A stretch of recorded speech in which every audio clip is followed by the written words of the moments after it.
ലാലിസത്തിനായി വാങ്ങിയ പണം മോഹൻലാൽ തിരിച്ചയച്ചു. ദേശീയ ഗെയിംസ് സിഇഒയുടെ പേരിൽ ചെക്കായി സ്പീഡ് പോസ്റ്റ് വഴിയാണ് പണം തിരിച്ചയച്ചത്. അതേസമയം ഗെയിംസ് ഉദ്ഘാടന ചടങ്ങ് സംവിധാനം ചെയ്ത ടി.കെ. രാജീവ് കുമാറിനോടും സംഘത്തോടും അനീതി കാട്ടിയെന്ന് ഫെഫ്ക കുറ്റപ്പെടുത്തി.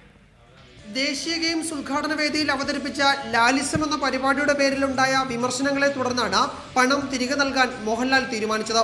ലാലിസം മാത്രമാണ് ദേശീയ ഗെയിംസിന്റെ പകിട്ടു കുറച്ചതെന്ന മന്ത്രിയുടെ പ്രസ്താവനയിൽ മോഹൻലാലിന് കടുത്ത അതൃപ്തിയുണ്ടെന്ന് സുഹൃത്തുക്കൾ പറഞ്ഞു.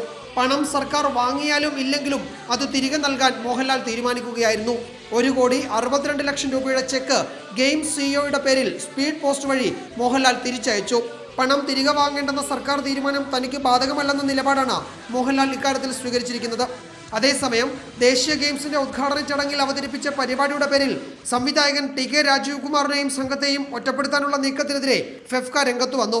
പരിപാടിയുടെ ചെലവടക്കം വിശദമായ കണക്ക് രാജീവ് കുമാർ ഫെഫ്കയ്ക്ക് കൈമാറിയിരുന്നു.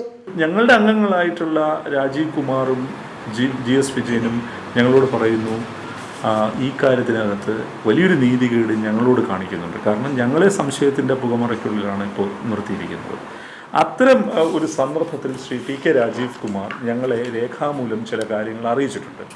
പൊതുഖജനാവിലെ പണം ചെലവഴിക്കുന്ന പരിപാടികളുമായി സഹകരിക്കുമ്പോൾ കൂടുതൽ ജാഗ്രത കാട്ടണമെന്ന് ഫെഫ്ക അംഗങ്ങൾക്ക് നിർദ്ദേശം നൽകി. റിപ്പോർട്ടർ, കൊച്ചി.